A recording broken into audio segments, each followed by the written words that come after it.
Thank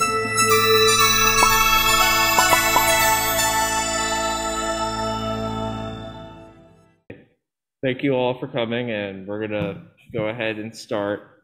So, Dr. Sogin, how about you just give us an introduction, name, title, what you do, that sort of thing. All right, I'm happy to. My name's David Sogin, and I'm a professor in the School of Music in the area of music education. I've been at UK since 1986, so you guys can do the math. And I've lived here since 1986. So it's been a great place to work. So if you want to know anything else, that's fine. But that's kind of that's the lowdown to it. Can we go over what you do now, specifically at UK? Sure.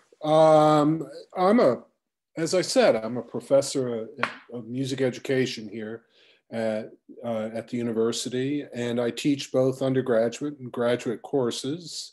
My duties also are to do research, which I do, and also serve in a service capacity. A few years back, probably the only, I think I mentioned this in my class.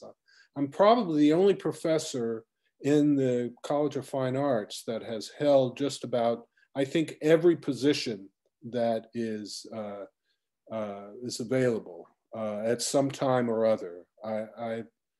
I was director of undergraduate studies. I was director of graduate studies in the School of Music. I was the associate director. I was director or interim director for a year before Dr. Pelkey came. I was also associate dean, and I was also interim dean.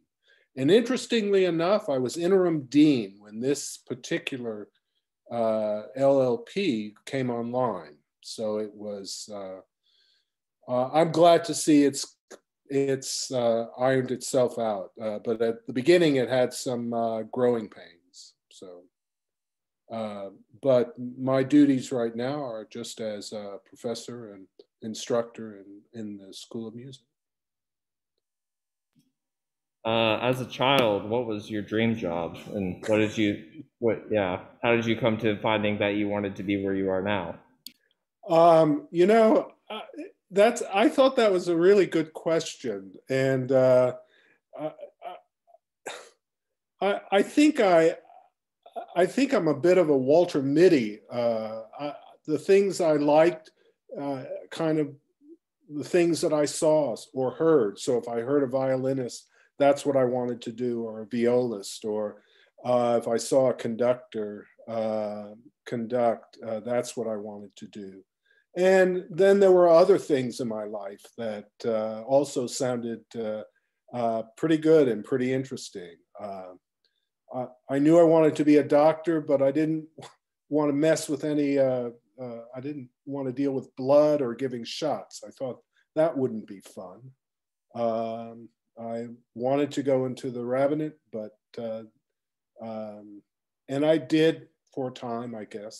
So I really just didn't, I really just didn't have that youthful, I'm going to go do this. Maybe I should have. Maybe I should have done that, but I didn't. And so what is sort of like the background in education that has led you here, I guess, like with, I think I'm thinking specifically like with the music side of things as well. Sure. Oh, sure. So I did my undergraduate degree in performance. By that time, I wanted to be the principal violist in the New York Phil or Philadelphia or some big orchestra. I thought that was what I was destined to. And I did a performance degree at LSU in Baton Rouge. And then I had auditioned for Indiana. And at that time, there was an acceptance, but it was um, it was a little on the iffy side because the fellow that I auditioned for, who accepted me, passed away, had a heart attack. So at the end of the day, I had to go and re-audition, and I drove up with a friend of mine from Baton Rouge all the way to Bloomington, and then tried to audition the next day. And you can imagine how well that went. I still felt like I had the car with me during that audition. And then I ended up actually, I had an offer of a job, which I turned down at the time. And I was accepted to the University of North Texas. At the time, it was called North Texas State University, for my master's degree. And on completion of that, I took my first university position. I was teaching violin and viola. I was teaching string methods. I was teaching music appreciation. I conducted the orchestra there. And the other half of my position was, I guess, teaching private lessons. So I did a lot of things at East Texas State University. And I decided that if I wanted to stay there or go, and I decided the better part of valor was to go, and I went to the University of Texas down in Austin and did a doctorate at that point. But interestingly enough, my doctorate and my master's were in music education, not in performance.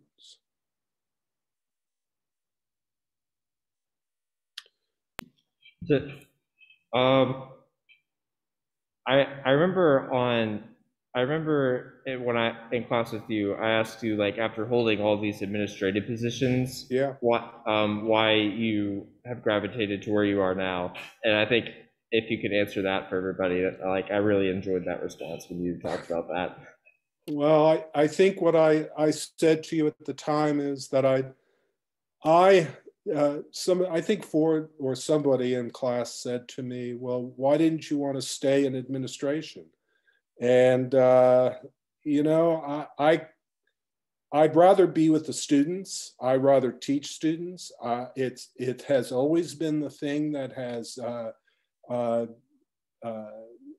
just given me not only if you'll pardon the expression, a thrill, particularly when they get it, but it's a tremendous payoff for me.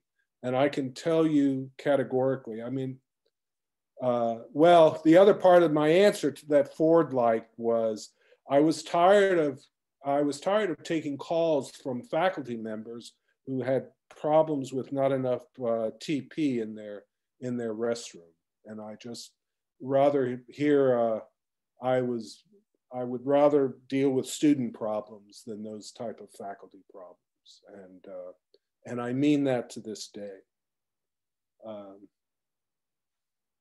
I don't know. Is that what I said at the time? Something like that, for? Yeah. And I mean that very sincerely. What's one piece of advice you would give to people our age engaged, like, in the arts and the music and potentially in education? I would I would strongly suggest that you stay flexible in your goals, and I mean, have your goals, have them out there, but be flexible in terms of the path that you take. I was headed to Indiana. That's where I thought I was going to go, and I ended up in North Texas. I studied with a fantastic professor of viola there, and he really was the one who set me on a path of, David, you could always play, and I have. I played in the Lexington Philharmonic for 27, 28 years, something like that. I played with the Baton Rouge Symphony, with the Austin Symphony. I was first chair at LSU. I thought I was a player, but but the idea of being flexible and saying, was that really the payoff that I was looking for, or was there something else? And he was the one who said, David, you're a natural teacher, and you ought to think about going into strings, into string education. And it took a little bit of time for me to grab onto that, but that was the truth. And if I hadn't been flexible and I said, no, no, no, I'm going to be another whatever, I probably would have been incredibly unhappy. I wouldn't have met my lovely bride, and I would have, it would have had been a whole different life. And maybe I would be happy, maybe not, but I thoroughly enjoyed teaching. So be flexible, folks. Sometimes I know it's difficult, but try to be flexible as you can be. What encourages or inspires you in your job and what you do on a daily basis? Purely my interaction with my students, period. Some days I can honestly tell you that I get up in the morning and I can say to you, I get to go teach today. I get to go do that. That's a privilege. And that's what keeps me going day in and day out, and has for over 40 years. I get to go do this. This is a special, it's special. It's an opportunity to interact with bright students. And, I'm not, I could be doing other things, but I get to make music and I get to interact with the students. And the students have taught me so much over the course of my career and my life. Believe me, you guys teach me a lot more than I probably teach you. You really do. All right. I think maybe it's time to see if we have any questions from anybody in attendance. Sure. So feel free to just unmute and ask your question, and hopefully there's no ensuing chaos. I've got a couple of questions for you, sure. Dr. Sogin. Sure. How are you doing?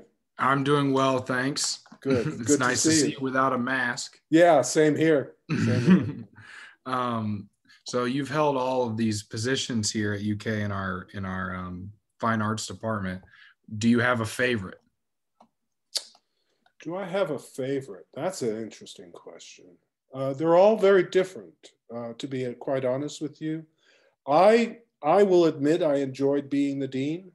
It was a lot of work and a lot of pressure, and there were several aspects of that job that I really enjoyed. I enjoyed going out into the community and talking to people about giving money to the great students that we have. I enjoyed seeing a lot of the faculty, I guess, evolve as faculty members here, particularly the new ones. So those were the things that, and I don't know that you get to see that particularly in those other levels. So I would say that would be my answer. What's your other question? With regards to the string methods course, sure. I'm in your string methods. Yes, you are. So what do you enjoy? I guess it's a two-parter. First, what do you really take away and enjoy from teaching, students who have never picked up or played a string instrument before, or a lot of students? And the second part would be, why am I your favorite student? Well, the first part I'll answer.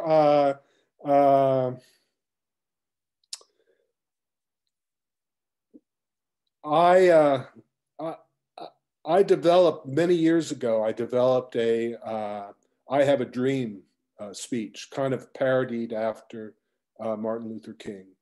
And meaning, what is it that I would love to be able to accomplish? And one of the things I learned many years ago is that a lot of string players, for better or worse, and I don't mean any insult to anybody, really have this notion of wanting to go and play in an orchestra and be the be the principal violist in some. And but if you don't have enough people teaching strings, then it's going to go to the way of the dinosaur. It just will. I mean, you know, you got to start them. You got to get people started. And the truth is, the people that I see are music educators like you, Robbie. And it may not be you that does the teaching, but you could be the advocate in your school system. Even if you're the band director, which would be great, you would advocate saying, you know, we need to have strings. Strings could really benefit us and expand the possibilities that our students have in terms of their experiences. And they go on and listen to the orchestras. Otherwise, what you're going to have is a lot of people with blue hair, and they're going to go to the orchestra concerts, and once they're gone, they're gone. And what happens to orchestras? That was the greatest thing that Leonard Bernstein gave us, was those children concerts. And people still remember them, even just listening and seeing, let alone as a music educator, advocating for it. Now, the second part of the question, what can I say? Delightful. Thanks a lot. You're more than welcome. All right, do we have any more questions? I had a quick question. Sure. First of all, hello. We have never met before because I am not in the music track. Okay. But I was listening to what you said earlier and looking at the little bio they sent us. You went from Louisiana State to what you said was then North Texas and then University of Texas. Yes. Why Kentucky? Why not continue teaching at one of the schools in Texas or Louisiana? Because you obviously got your degrees there. That's a good question. I did teach, by the way, in Texas, as I said, at East Texas State University. And when I completed my PhD, I did my PhD in 2 years. So you can imagine how my wife can attest. She never saw me ever, but it was a job that came open at the time. I got a call from then a gentleman by the name of Harry Clark. He used to be the director of the School of Music and the band director here. And they needed to have a 1-year replacement. And I basically was going to stay the year and move on. Maybe fortunately or unfortunately, they liked me and asked me to stay on. So I did. And to be honest, I'm glad I did. And I think the University of Kentucky is a top-notch institution from the top down. Does that answer your question? Yes, thank you so much. You're more than welcome.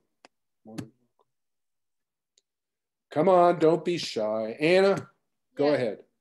I think I'm actually a string music ed student, but I had a different string methods class. So I don't know if we've ever talked a lot. Well, I don't think we have, but good for you. I'm delighted to meet you. That's great. That's terrific. But I was wondering, I was actually only able to come because I was supposed to teach a class, but not a single one of my students showed up. Uh-oh. I didn't know how, and they're all like elementary, middle school age. Sure. So they're like little string musicians that we need. So I didn't know if you had, or just in general, not even related to them not showing up, but like any tips for like really engaging them in classical music and just kind of like building that little bridge from like you hand a 6, like some of them are as young as 6, like you hand a little child a violin and they don't ever see themselves being like part of like that classical music that's actually not that too unattainable for them. So like what, I don't know exactly what I'm asking, but what do you think on that? So do you teach in the string project? Let's Yeah, start with that, Anna. that's what it was. Okay. So years ago, I used to teach in the string project at the University of Texas in Austin. And it's a rather large project. And there, you know, they had the little honeys, 4 years old, playing cello. They had the, you know, the colored chairs that they would carry with them. And I actually got a chance to teach the older kids, mostly high school kids and, well, some middle school kids, but mostly high school kids. And you know, your question is a really good one, and it's a hard nut to crack. You have to, to me, I think what you have to do is find what pays them off. And what I mean by that is you have to decide or to figure out, how many do you see? How many kids do you see? Well, I end up seeing all of them at the string project because I teach theory, but I don't know, it's probably like 30 something, but not all at once, in like groups of 5 or 6. Okay. So they each, so do you teach, but you teach violin though, right? Well, I do a little bit of everything. In pre-pandemic, I taught group classes in violin, Okay. viola, and cello. And during the pandemic, we added theory classes. Now I teach theory classes in cello currently. Okay. Okay. All right. So when I was teaching the youngsters, a lot of the payoffs were for me, and I know it may sound silly, but I've done this in class and I've done it, is that I used to do a lot of stickers for my kids. Those were payoffs that they were willing. It's not going to be, when they're that young, it's not going to be that bridge that you're talking about from their love of classical music. And I will tell you what the data or the research suggests, by the way, Anna, that they will, you will teach them well and you will do a great job with them. And if you find their payoff, they will begin to come back to you. But what happens is, by the time they get to be middle schoolers, they're going to, by nature, move away from whatever it is that you want. It's kind of an inverted U. But if you give them the good stuff, if you don't play around, but you really give them the good stuff, then when they're a little bit older, they will come back to it. They will come back to because they'll have a better understanding. But every generation, every group that moves through, moves in that way of moving away. They did it. I mean, that's why you had the 50s music. That's why you had the 60s. I mean, think about it. I mean, otherwise everybody would be doing the classical. We would never have, I won't say we would never have, but you know, those become ageist sort of pieces. So you're not going to stop that train, but what you can do is begin to find out what is their payoff. What are they willing to work for at this point in their, and it could be you being goofy. It could be a sticker. It could be, you know, something of that order of magnitude and also remember, I don't know how long you keep them going, but if they're very young, their attention span is small. It's tiny. And as I said in my class, do you know why, for example, Sesame Street was so popular? It would keep kids. You probably grew up on Sesame Street. You probably watched it when you were little Anna. And the reason is that they had so many things happening every I think it's 2.10 seconds. I'm not sure the exact timing, but something happened. A new character came in, somebody would come in, somebody would do something. There was, so that every time there was something going on that kept their attention. Because if it became static and not dynamic, then they would have been gone and it would not have lasted. So that's another aspect of that may not help you. Got a 6-year-old, a 30-minute Zoom theory class. It's like, I don't think I could sit through a 30-minute Zoom theory class right now. Exactly. And everything, but there's only so much you can do. I used to teach a beginning theory class here at UK. It was called Theory for Non-Majors. And what I used to do is bring in a lot of my background in general music. So, you know, we would have rhythm sticks, or we would make up, you know, not keep it the way, you know, this way, the way you were probably taught or are being taught in class, that you really think about it outside the box, what a kid would do and how the kid would respond. Because if it becomes painful, what are they going to do? They're going to say, I don't want to go. I don't want to go. I don't want to do this anymore. And that's not what you want. That's not what you want at all. Right? So anyway, what a pleasure. I'm so happy to meet you. That's great. I'm glad to meet you too. I'm kind of glad no one showed up so I could come to the Zoom. Well, it's been a delight. Any more questions on the floor for Dr. Sogin here? Are we at the end? That's fine. I don't know what the time frame necessarily is on this. Is kind of just. That's fine. No, that's fine. Leave you with this. It may sound a bit corny, but you got to do what makes you happy, folks. Music makes me happy. I know it makes you happy. Otherwise, you wouldn't be doing it. But how you do it. And as I was telling you before, I really thought I was going to be the next, you know, principal here and there. And